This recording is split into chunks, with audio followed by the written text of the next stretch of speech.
This is a TLC recording.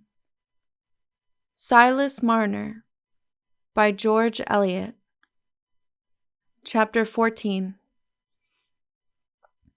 There was a pauper's burial that week in Raveloe, and up Kench Yard at Batherley it was known that the dark-haired woman with the fair child, who had lately come to lodge there, was gone away again.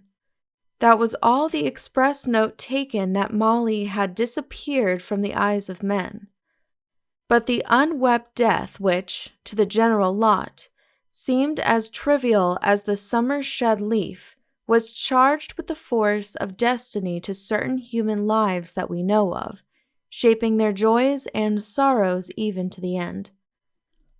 Silas Marner's determination to keep the tramp's child was matter of hardly less surprise and iterated talk in the village than the robbery of his money.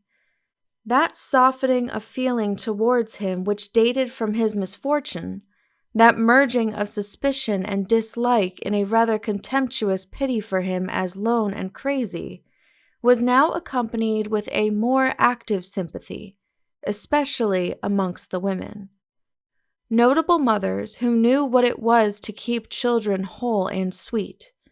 Lazy mothers who knew what it was to be interrupted in folding their arms and scratching their elbows by the mischievous propensities of children just firm on their legs, were equally interested in conjecturing how a lone man would manage with a 2-year-old child on his hands, and were equally ready with their suggestions. The notable chiefly telling him what he had better do, and the lazy ones being emphatic in telling him that he would never be able to do it. Among the notable mothers, Dolly Winthrop was the one whose neighborly offices were the most acceptable to Marner, for they were rendered without any show of bustling instruction. Silas had shown her the half-guinea given to him by Godfrey, and had asked her what he should do about getting some clothes for the child. Master Marner," said Dolly, "there's no call to buy, no more nor a pair of shoes, for I've got the little petticoats as Aaron wore 5 years ago, and it's ill spending the money on them baby clothes, for the child'll grow like grass in May, bless it, that it will." And the same day Dolly brought her bundle, and displayed to Marner one by one the tiny garments in their due order of succession, most of them patched and darned, but clean and neat as fresh-sprung herbs. This was the introduction to a great ceremony with soap and water, from which baby came out in new beauty, and sat on Dolly's knee, handling her toes and chuckling and patting her palms together with an air of having made several discoveries about herself, which she communicated by alternate sounds of gug, gug, gug, and mammy. The mammy was not a cry of need or uneasiness. Baby had been used to utter it without expecting either tender sound or touch to follow. "Anybody'd think the angels in heaven couldn't be prettier," said Dolly, rubbing the golden curls and kissing them. "And to think of its being covered with them dirty rags, and the poor mother froze to death. But there's them as took care of it, and brought it to your door, Master Marner. The door was open, and it walked in over the snow, like as if it had been a little starved robin. Didn't you say the door was open?" "Yes," said Silas, meditatively. "Yes, the door was open. The money's gone I don't know where, and this has come from I don't know where." He had not mentioned to anyone his unconsciousness of the child's entrance, shrinking from questions which might lead to the fact he himself suspected, namely, that he had been in one of his trances. "Ah," said Dolly, with soothing gravity, "it's like the night and the morning, and the sleeping and the waking, and the rain and the harvest. One goes and the other comes, and we know nothing how nor where. We may strive and scrat and fend, but it's little we can do arter all. The big things come and go, and no striving o'er'n. They do, that they do. And I think you're in the right on it to keep the little one, Master Marner, seeing as it's been sent to you, though there's folks as thinks different.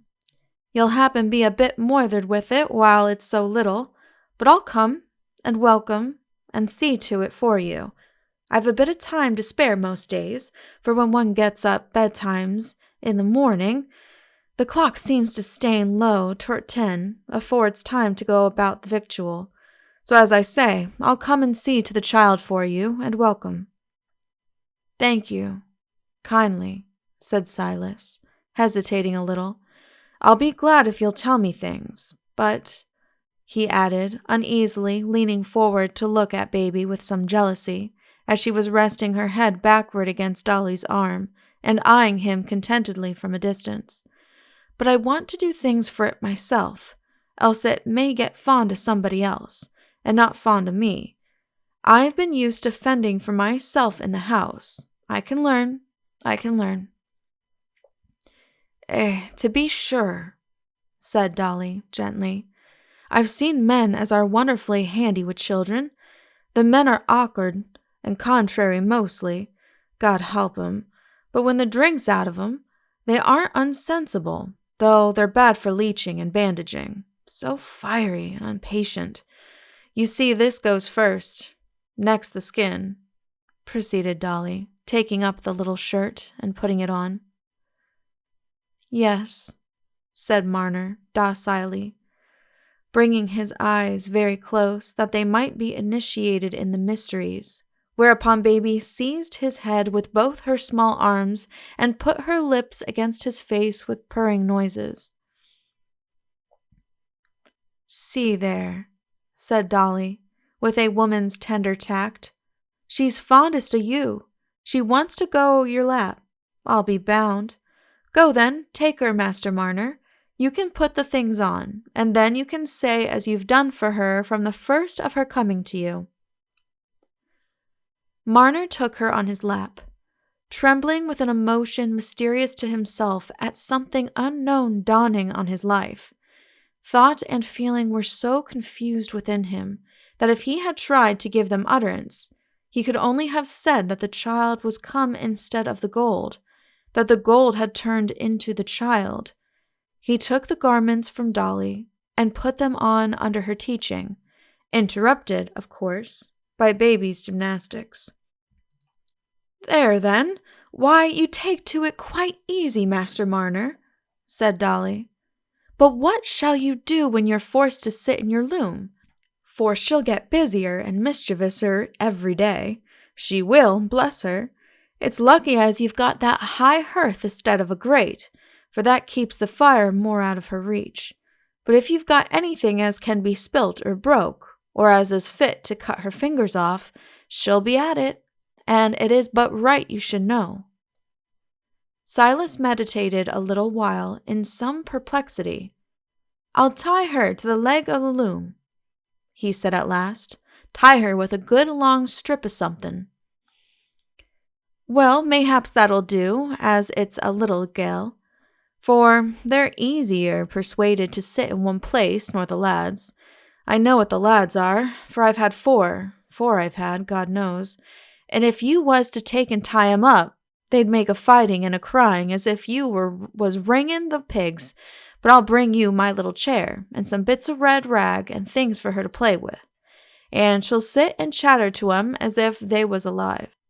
If it wasn't a sin to the lads to wish 'em made different, bless 'em, I should have been glad for one of 'em to be a little gal, and to think as I could have taught her to scour and mend and the knitting and everything. But I can teach 'em this little un, Master Marner, when she gets old enough. But she'll be my little un, said Marner, rather hastily. She'll be nobody else's. No, to be sure, you'll have a right to her, if you're a father to her, and bring her up according. But, added Dolly, coming to a point which she had determined beforehand to touch upon, you must bring her up like christened folks' children, and take her to church, and let her learn her catechize, as my little Aaron can say off the I believe and everything and hurt nobody by word or deed, as well as if he was the clerk. That's what you must do, Master Marner, if you do the right thing by the orphan child." Marner's pale face flushed suddenly under a new anxiety. His mind was too busy trying to give some definite bearing to Dolly's words for him to think of answering her. "And it's my belief," she went on, "as the poor little creature has never been christened, and it's nothing but right as the parson should be spoke to, and if you was no ways unwilling, I'd talk to Mr. Macy about it this very day, for if the child ever went anyways wrong, and you hadn't done your part by it, Master Marner, 'noculation and everything to save it from harm, it'd be a thorn in your bed forever this side of the grave, and I can't think as it'd be easy lying down for anybody when they'd got to another world if they hadn't done their part by the helpless child as come without their own asking." Dolly herself was disposed to be silent for some time now, for she had spoken from the depths of her own simple belief, and was much concerned to know whether her words would produce the desired effect on Silas. He was puzzled and anxious, for Dolly's word christened conveyed no distinct meaning to him. He had only heard of baptism, and had only seen the baptism of grown-up men and women. "What is it as you mean by christened?" he said at last, timidly. "Won't folks be good to her without it?" "Dear, dear Master Marner," said Dolly, with gentle distress and compassion, "have you never no father nor mother as taught you to say your prayers, and as there's good words and good things to keep us from harm?" "Yes," said Silas in a low voice. "I know a deal about that. Used to. But your ways are different. My country was a good way off." He paused a few moments, and then added more decidedly, "But I want to do everything as can be done for the child, and whatever's right for it in this country, and you think 'll do good, I'll act according, if you'll tell me." "Well then, Master Marner," said Dolly, inwardly rejoiced, "I'll ask Mr. Macy to speak to the parson about it, and you must fix on a name for it, because it must have a name, give it when it's christened." "My mother's name was Hephzibah," said Silas, "and my little sister was named after her." That's a hard name," said Dolly. "I partly think it isn't a christened name." "It's a Bible name," said Silas, old ideas recurring. "Then I've no call to speak against it," said Dolly, rather startled by Silas's knowledge on this head. "But you see I'm no scholard, and I'm slow at catching the words. My husband says I'm always like as if I was putting the haft for the handle. That's what he says, for he's very sharp, God help him. But it was awkward calling your little sister by such a hard name when you'd got nothing big to say, like, wasn't it, Master Marner?" "We called her Eppie," said Silas. "Well, if it was no ways wrong to shorten the name, it'd be a deal handier. And so I'll go now, Master Marner, and I'll speak about the christening afore dark. And I wish you the best o' luck, and it's my belief as it'll come to you, if you do what's right by the orphan child. And there's the inoculation to be seen to. And as to washing its bits o' things, you need look to nobody but me, for I can do 'em with one hand when I've got my suds about. The blessed angel! You'll let me bring my Aaron one of these days, and he'll show her his little cart as his father's made for him, and the black and white pup as he's got a rearing." Baby was christened, the rector deciding that a double baptism was the lesser risk to incur, and on this occasion Silas, making himself as clean and tidy as he could, appeared for the first time within the church, and shared in the observances held sacred by his neighbors. He was quite unable, by means of anything he heard or saw, to identify the Raveloe religion with his old faith. If he could at any time in his previous life have done so, it must have been by the aid of a strong feeling ready to vibrate with sympathy, rather than by a comparison of phrases and ideas. And now for long years that feeling had been dormant.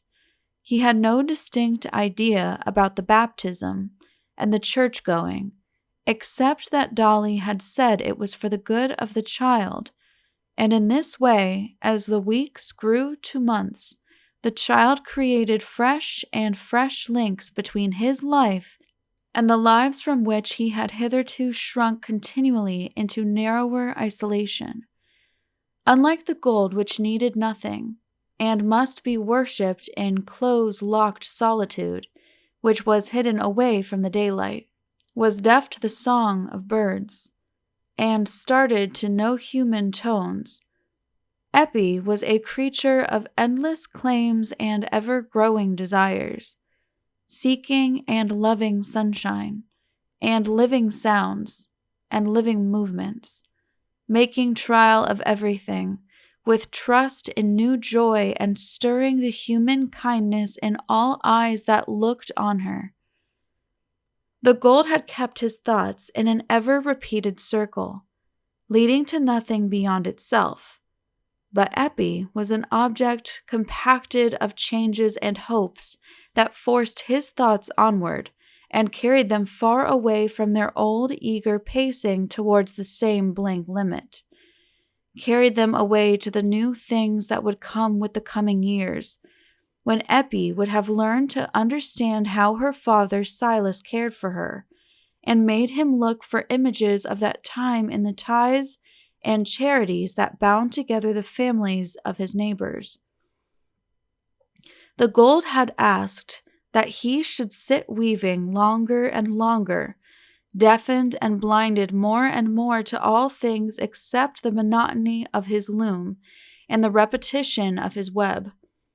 But Eppie called him away from his weaving, and made him think all its pauses a holiday, reawakening his senses with her fresh life, even to the old winter flies that came crawling forth in the early spring sunshine, and warming him into joy because she had joy. And when the sunshine grew strong and lasting, so that the buttercups were thick in the meadows, Silas might be seen in the sunny midday, or in the late afternoon when the shadows were lengthening under the hedgerows, strolling out with uncovered head to carry Eppie beyond the stone pits to where the flowers grew, till they reached some favorite bank where he could sit down while Eppie toddled to pluck the flowers and make remarks to the winged things that murmured happily above the bright petals, calling Dad's attention continually by bringing him the flowers. Then she would turn her ear to some sudden bird note, and Silas learned to please her by making signs of hushed stillness, that they might listen for the note to come again, so that when it came, she set up her small back and laughed with gurgling triumph. Sitting on the banks in this way, Silas began to look for the once familiar herbs again, and as the leaves, with their unchanged outline and markings, lay on his palm, there was a sense of crowding remembrances from which he turned away timidly, taking refuge in Eppie's little world, that lay lightly on his enfeebled spirit. As the child's mind was growing into knowledge, his mind was growing into memory. As her life unfolded, his soul, long stupefied in a cold, narrow prison, was unfolding too, and trembling gradually into full consciousness. It was an influence which must gather force with every new year. The tones that stirred Silas's heart grew articulate, and called for more distinct answers. Shapes and sounds grew clearer for Eppie's eyes and ears, and there was more that Dad was imperatively required to notice and account for. Also, by the time Eppie was 3 years old, She developed a fine capacity for mischief and for devising ingenious ways of being troublesome, which found much exercise not only for Silas's patience, but for his watchfulness and penetration. Sorely was poor Silas puzzled on such occasions by the incompatible demands of love. Dolly Winthrop told him that punishment was good for Eppie, and that, as for rearing a child without making it tingle a little in soft and safe places now and then, it was not to be done. To be sure, there's another thing you might do, Master Marner, added Dolly meditatively. You might shut her up once in the coal-hole.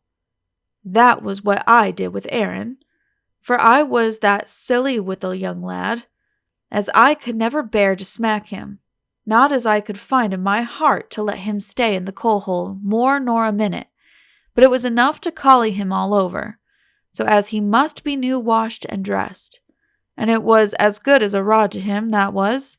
But I put it upon your conscience, Master Marner, as there's one of 'em you must choose, either smacking or the coal-hole, else she'll get so masterful there'll be no holding her. Silas was impressed with the melancholy truth of this last remark, but his force of mind failed before the only two penal methods open to him, not only because it was painful to him to hurt Eppie, but because he trembled at a moment's contention with her, lest she should love him the less for it. But even an affectionate Goliath get himself tied to a small tender thing, dreading to hurt it by pulling, and dreading still more to snap the cord, and which of the two, pray, will be master? It was clear that Eppie, with her short toddling steps, must lead Father Silas a pretty distance on any fine morning when circumstances favored mischief. For example, he had wisely chosen a broad strip of linen as a means of fastening her to his loom when he was busy. It made a broad belt round her waist, and was long enough to allow of her reaching the truckle bed and sitting down on it, but not long enough for her to attempt any dangerous climbing. One bright summer's morning, Silas had been more engrossed than usual in setting up a new piece of work, an occasion on which his scissors were in requisition.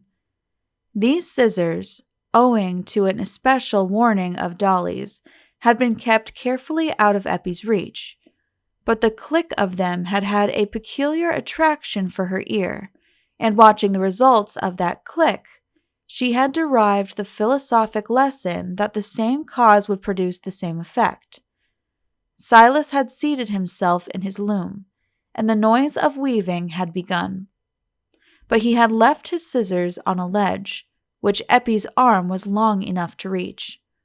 And now, like a small mouse, watching her opportunity, she stole quietly from her corner, secured the scissors, and toddled to the bed again, setting up her back as a mode of concealing the fact.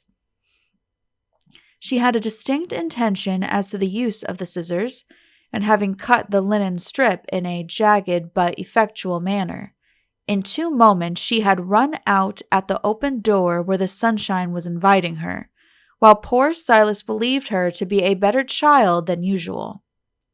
It was not until he happened to need his scissors that the terrible fact burst upon him. Eppie had run out by herself, had perhaps fallen into the stone pit. Silas, shaken by the worst fear that could have befallen him, rushed out, calling, "Eppie!" and ran eagerly around the unenclosed space, exploring the dry cavities into which she might have fallen, and then gazing with questioning dread at the smooth red surface of the water. The cold drop stood on his brow. How long had she been out? There was one hope, that she had crept through the stile and got into the fields, where he habitually took her to stroll. But the grass was high in the meadow, and there was no descrying her, if she were there, except by a close search that would be a trespass on Mr. Osgood's crop. Still, that misdemeanor must be committed, and poor Silas, after peering all round the hedgerows, traversed the grass, beginning with perturbed vision to see Eppie behind every group of red sorrel, and to see her moving always farther off as he approached. The meadow was searched in vain, and he got over the stile into the next field, looking with dying hope towards a small pond which was now reduced to its summer shallowness, so as to leave a wide margin of good adhesive mud. Here, however, sat Eppie, discoursing cheerfully to her own small boot, which she was using as a bucket to convey the water into a deep hoof mark, while her little naked foot was planted comfortably on a cushion of olive-green mud. A red-headed calf was observing her with alarmed doubt through the opposite hedge. Here was clearly a case of aberration in a christened child which demanded severe treatment. But Silas, overcome with convulsive joy at finding his treasure again, could do nothing but snatch her up and cover her with half-sobbing kisses. It was not until he had carried her home and had begun to think of the necessary washing that he recollected the need that he should punish Eppie and make her remember. The idea that she might run away and come to harm gave him unusual resolution, and for the first time he determined to try the coal-hole, a small closet near the hearth. "Naughty, naughty Eppie," he suddenly began, holding her on his knee and pointing to her muddy feet and clothes. "Naughty to cut with the scissors and run away. Eppie must go into the coal-hole for being naughty. Daddy must put her in the coal-hole." He half expected that this would be shock enough, and that Eppie would begin to cry. But instead of that, she began to shake herself on his knee, as if the proposition opened a pleasing novelty. Seeing that he must proceed to extremities, he put her into the coal-hole, and held the door closed, with a trembling sense that he was using a strong measure. For a moment there was silence, but then came a little cry, "Opie, Opie!" and Silas let her out again, saying, "Now Eppie'll never be naughty again, else she must go in the coal-hole, a black naughty place." The weaving must stand still a long while this morning, for now Eppie must be washed, and have clean clothes on. But it was to be hoped that this punishment would have a lasting effect, and save time in future, though perhaps it would have been better if Eppie had cried more. In half an hour she was clean again, and Silas, having turned his back to see what he could do with the linen band, threw it down again with the reflection that Eppie would be good without fasting for the rest of the morning. He turned round again and was going to place her in her little chair near the loom, when she peeped out at him with black face and hands again. "Eppie into toll-hole!" This total failure of the coal-hole discipline shook Silas's belief in the efficacy of punishment. "She'd take it all for fun," he observed to Dolly. "If I didn't hurt her, and that I can't do, Mrs. Winthrop. If she makes me a bit of trouble, I can bear it, and she's got no tricks but what she'll grow out of." "Well, that's partly true, Master Marner," said Dolly sympathetically, "and if you can't bring your mind to frighten her off touching things, you must do what you can to keep 'em out of her way. That's what I do with the pups as the lads are always a-rearing. They will worry and gnaw. Worry and gnaw they will. If it was one Sunday cap as hung anywhere so as they could drag it, they know no difference, God help 'em. It's the pushing of the teeth as sets 'em on. That's what it is." So Eppie was reared without punishment, the burden of her misdeeds being borne vicariously by Father Silas. The stone hut was made a soft nest for her, lined with downy patience, and also, in the world that lay beyond the stone hut, she knew nothing of frowns and denials. Notwithstanding the difficulty of carrying her and his yarn or linen at the same time, Silas took her with him in most of his journeys to the farmhouses, unwilling to leave her behind at Dolly Winthrop's, who was always ready to take care of her, and little curly-headed Eppie, the weaver's child, became an object of interest at several outlying homesteads, as well as in the village. Hitherto, he had been treated very much as if he had been a useful gnome or brownie, a queer and unaccountable creature, who must necessarily be looked at with wondering curiosity and repulsion, and with whom one would be glad to make all greetings and bargains as brief as possible, but who must be dealt with in a propitiatory way, and occasionally have a present of pork or garden stuff to carry home with him, seeing that without him there was no getting the yarn woven. But now Silas met with open, smiling faces and cheerful questioning, as a person whose satisfactions and difficulties could be understood. Everywhere he must sit a little and talk about the child, and words of interest were always ready for him.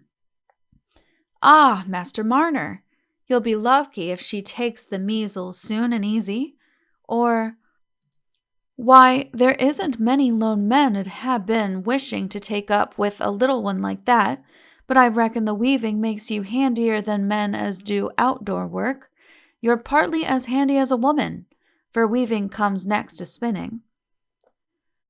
Elderly masters and mistresses seated observantly in large kitchen armchairs shook their heads over the difficulties attendant on rearing children, felt Eppie's round arms and legs and pronounced them remarkably firm, and told Silas that, if she turned out well, which, however, there was no telling, it would be a fine thing for him to have a steady lass to do for him when he got helpless. Servant maidens were fond of carrying her out to look at the hens and chickens, or to see if any cherries could be shaken down in the orchard, and the small boys and girls approached her slowly, with cautious movement and steady gaze, like little dogs face to face with one of their own kind, till attraction had reached the point at which their soft lips were put out for a kiss. No child was afraid of approaching Silas when Eppie was near him. There was no repulsion around him now, either for young or old, for the little child had come to link him once more with the whole world. There was love between him and the child that blend them into one, and there was love between the child and the world, from men and women with parental looks and tones, to the red ladybirds and the round pebbles. Silas began now to think of Raveloe life entirely in relation to Eppie. She must have everything that was a good in Raveloe, and he listened docilely, that he might come to understand better what this life was, from which for 15 years he had stood aloof as from a strange thing, with which he could have no communion, as some man who has a precious plant to which he would give a nurturing home in a new soil thinks of the rain and the sunshine and all influences in relation to his nursling, and asks industriously for all knowledge that will help him to satisfy the wants of the searching roots, or to guard leaf and bud from invading harm. The disposition to hoard had been utterly crushed at the very first by the loss of his long-stored gold.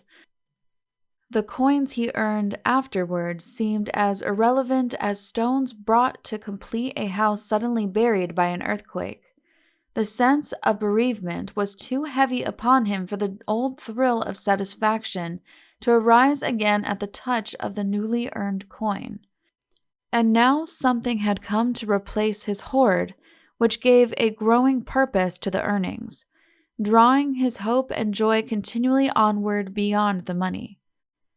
In old days there were angels who came and took men by the hand and led them away from the city of destruction. We see no white-winged angels now. But yet men are led away from threatening destruction. A hand is put into theirs, which leads them forth gently towards a calm and bright land, so that they look no more backward, and the hand may be a little child's. End of Chapter 14. Please click the link below to continue on to Chapter 15. This has been a TLC recording. Thank you for listening, and please be sure to subscribe.